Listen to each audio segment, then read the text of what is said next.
Hello everyone, मैं अमित कुमार सिन्हा। आज हम मोबीक्विक के आईपीओ के बारे में डिटेल एनालिसिस करेंगे और इस वीडियो में हम देखेंगे कंपनी एंड बिजनेस, उनका कुछ प्रोडक्ट्स और कंपनी के फाइनेंशियल स्टेटमेंट्स और वैल्यूएशन के बारे में भी एनालिसिस करते हुए हम इस आईपीओ क्यों आने वाला है ये भी जानेंगे और इस कंपनी के शॉर्ट एनालिसिस करेंगे, जैसे कि strength, weakness, opportunity and threats के बारे में देखेंगे। तो आइए वीडियो को देखते हैं। मोबीक्विक तो देखते हैं पहले कंपनी एंड बिजनेस। अगर कंपनी एंड बिजनेस की बात करें, मोबीक्विक इनकॉर्पोरेट हुआ था 2008 में one MobiKwik systems private limited के नाम पर दिल्ली एंड हरियाणा में। उसके बाद फिर जून 2025 को प्राइवेट लिमिटेड कंपनी को पब्लिक लिमिटेड कंपनी में कन्वर्ट कर दिया गया वन मोबीक्विक सिस्टम्स लिमिटेड में। अगर हम प्रोडक्ट एंड सर्विसेज की बात करें, मोबीक्विक का बाय नाउ पे लेटर BNPL ये एक बहुत ही बेहतरीन ऑप्शन है फॉर कंज्यूमर्स। इसमें है मोबीक्विक जीप EMI।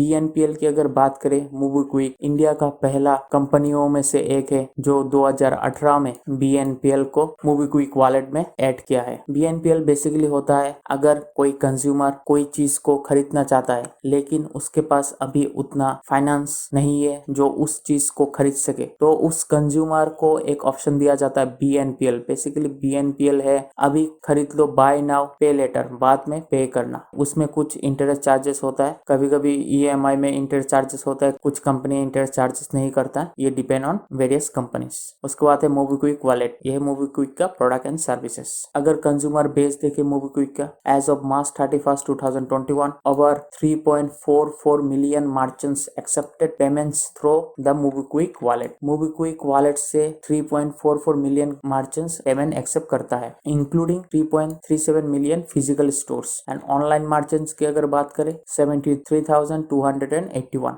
आप देख सकते हैं registered users as of 2019, 2020 and 2021 में कितना न्यू यूजर्स मोबीक्विक में रजिस्टर्ड हुआ है। BNPL देख सकते हैं आप, active MobiKwik Zip users compare to 2019, 20 and 21, मतलब इसमें एक बढ़ोतरी उनका दिखाई दिया है मोबीक्विक जीप यूजर्स, जो बेसिकली BNPL के सर्विस में आता है। और भी की परफॉर्मेंस इंडिकेटर्स और उनके यूजर बेस को आप देख सकते हैं यहाँ पर। उसके बाद अगर देखते हैं मोबीक्विक के थ्रू पेमेंट होता है, जैसे कि ई-कॉमर्स सेगमेंट में food delivery, retail, travel, grocery, health and wellness में जैसे कि Swiggy, Zomato, Domino's, IRCTC, ixigo, easy trip, Reliance, India mart, Realme, Grofers, big basket, Croma, Reliance retail, ये सब जहां पर मोबीक्विक के थ्रू पेमेंट एक्सेप्टेंस किया जाता है। जैसे कि बिल पेमेंट में आप देख सकते हैं VI, dish TV, BBPS, others में home credit, Aegon life, telecoms, और हेल्थ एंड वेलनेस में आप देख सकते हैं Apollo pharmacy, Frank pharmacy, Pantaloons, fashion में, ये सब जहां पर मोबीक्विक के थ्रू आपको पेमेंट के सुविधा दिया जाता है। अगर प्रोमोटर और शेयर होल्डिंग की बात करें, विपिन प्रीत सिंह जो फाउंडर है और उपासना रूपकिशन टाकू जो प्रोमोटर्स है कंपनी के, विपिन प्रीत सिंह, उपासना रूपकिशन टाकू, कोसूर फैमिली ट्रस्ट और Narinder Singh family trust. Share holding की अगर बात करें, American Express travel related services company INC, Bajaj finance limited, Cisco Systems USA, Sequoia capital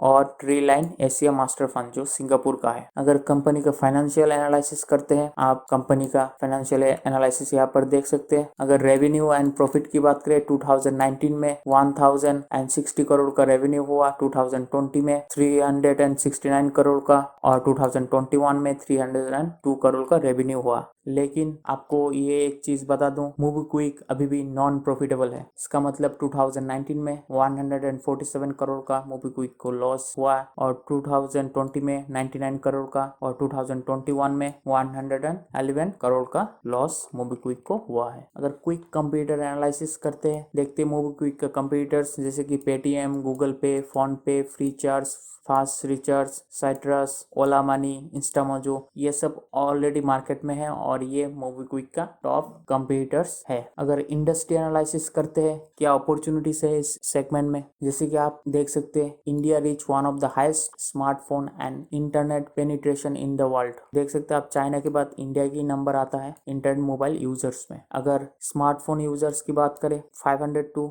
550 million users है अभी तक इंडिया में, और ये 2025 आते आते 800 to 850 मिलियन यूजर्स हो जाएगा। अगर ऑनलाइन ट्रांजैक्शंस की बात करें, अभी इंडिया में 250 to 300 मिलियंस लोग ऑनलाइन ट्रांजैक्शंस करते हैं और 2025 आते आते ये 700 to 750 मिलियन यूजर्स हो जाएगा। तो बेसिकली इस सेगमेंट में ग्रोथ आप देख सकते हैं। और अगर ऑनलाइन रिटेल, ऑनलाइन ट्रेवल, ई ग्रोसरी, फूड डिलीवरी, ई हेल्थ की अगर बात करें, अभी तक फाइनेंशियल ईयर 2021 में $41 बिलियन का ऑनलाइन रिटेल हुआ है, लेकिन 2026 आते आते ये 140 to 160 बिलियन डॉलर हो जाएगा। CAGR की अगर बात करें 28 to 31% की ग्रोथ इस सेगमेंट में है। ऑनलाइन रिटेल, ऑनलाइन ट्रेवल में आप देख सकते हैं 30% की ग्रोथ, और ई ग्रोसरी सेगमेंट में 42 to 49% की ग्रोथ, और फूड डिलीवरी में भी ग्रोथ, ई हेल्थ में 50 to 60% का ग्रोथ है। तो इस सेगमेंट में तो इंडस्ट्री एनालिसिस की अगर बात करें, ग्रोथ बहुत ही बेहतरीन दिखाई दे रहा है। अगर BNPL की बात करें, बाय नाउ पे लेटर, लोग इस पेमेंट ऑप्शन को बहुत ही पसंद कर रहे हैं। ये approximately 15 times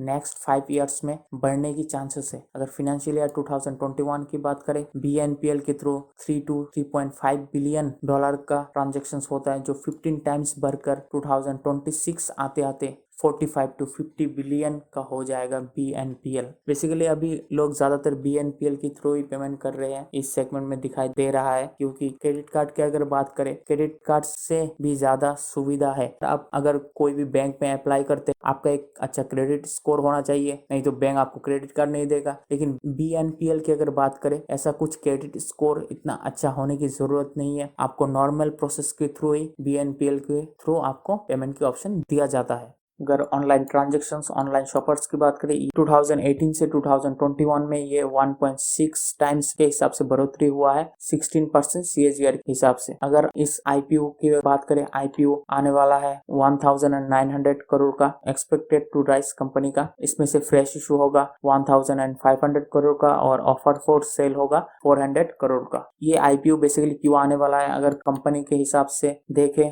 funding, organic growth initiative, company के फंडिंग और ग्रोथ के लिए, फंडिंग इनऑर्गेनिक ग्रोथ के लिए, और कॉर्पोरेट जनरल कुछ पर्पस के लिए इस IPO को लाया जा रहा है, और इस पैसे का यूज यहाँ पर होगा। अगर हम शॉर्ट एनालिसिस करते हैं, देखते हैं क्या स्ट्रेंथ है कंपनी का और क्या वीकनेस है, इस IPO में इन्वेस्ट करेंगे तो कुछ प्रॉफिट होगा कि नहीं, ये शॉर्ट एनालिसिस में आपको एक बेहतरीन आइडिया मिल जाएगा। जैसे कि स्ट्रेंथ की अगर बात करें, large number of users base at low CAC। 2019 की अगर बात करें 64.16 मिलियन यूजर्स था, जो 2021 आते आते 101.37 मिलियन यूजर्स हो गया। CAGR के हिसाब से अगर बात करें 25.70% के CAGR के हिसाब से कंपनी का यूजर्स बेस ग्रोथ हुआ है। और लो CAC मतलब customer acquisition cost. Customer acquisition cost basically होता है हर कस्टमर को एक्वायर करने में कंपनी का कितना कॉस्ट आ रहा है। इसमें अगर मोबीक्विक का देखे तो इसमें लो कॉस्ट है। मोबीक्विक की अगर बात करें, एक बहुत ही स्ट्रॉन्ग ब्रांड है और है BNPL। जैसे कि आपको बता ही चुका हूँ, BNPL बाय नाउ पे लेटर, ये एक कंपनी का स्ट्रेंथ है। बिकॉज ऑफ वाई, मोबीक्विक पहले उन चुनिंदा कंपनियों में है जो इंडिया में पहला BNPL लॉन्च किया है 2018 में। तो ज्यादातर यूजर बेस की अगर बात करें, ज्यादातर यूजर मोबीक्विक में ही है BNPL के ट्रांजेक्शंस यूजर्स। और वीकनेस की बात करें तो delay in payment. Basically bye now पे लेटर ऑप्शन जब होगा तो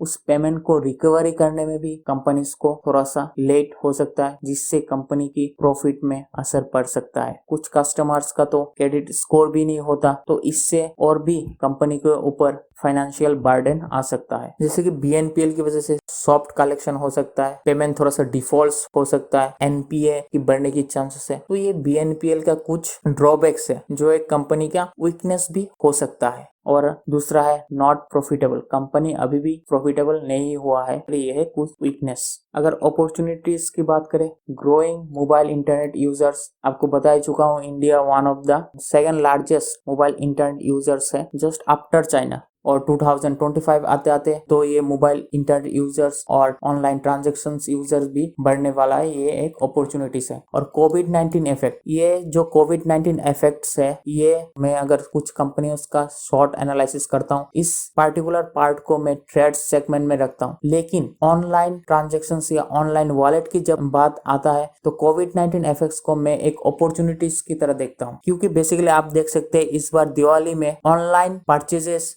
सबसे ज्यादा हुआ है अगर कुछ सालों में इस साल का अगर हम कंपेयर करते हैं। बिकॉज ऑफ वाई कोविड-19 इफेक्ट्स, कोविड-19 की वजह से लोग ऑनलाइन को ज्यादा एक्सेप्टेंस कर रहे हैं, लोग ऑफलाइन की बजाय ऑनलाइन को ज्यादा प्रेफर कर रहा है। तो बेसिकली कोविड-19 की वजह से लोग ऑनलाइन की इंपॉर्टेंस को भी थोड़ा बहुत समझ चुका है। तो ये एक अपॉर्चुनिटीज है ऑनलाइन पेमेंट सेगमेंट्स के लिए। और अगर थ्रेट्स की बात करें, tough competition in market payment segment में तो बहुत ही कंपटीशन है। पेटीएम, फोन पे, गूगल पे, और अभी अभी तो लॉन्च हुआ है और एक पेमेंट सेगमेंट व्हाट्सएप मैसेंजर का पेमेंट्स। तो अगर इस पॉइंट को हम अगर देखते हैं, लोग एक बार को दूसरा पेमेंट ऐप अपने मोबाइल से अनइंस्टॉल कर देंगे लेकिन व्हाट्सएप अनइंस्टॉल नहीं करेंगे। इसमें व्हाट्सएप को अदर पेमेंट ऐप से कुछ कम्पिटिटिव एज या एडवांटेज मिलता है। तो ऑनलाइन पेमेंट सेगमेंट में टफ कंपटीशन है जो कि कंपनीज की प्रॉफिट में इफेक्ट हो सकता है। एग्जिस्टिंग टॉप ब्रांड्स प्रेजेंस, आप जानते हैं बहुत सारा ब्रांड है जैसे कि गूगल पे, पेटीएम, व्हाट्सएप तो पहले से ही ब्रांड था। तो इस सेगमेंट में बहुत सारा ब्रांड्स और न्यू प्लेयर्स आने की वजह से कंपटीशन और भी ज्यादा टफ है। तो इनके साथ compete करने के लिए आपको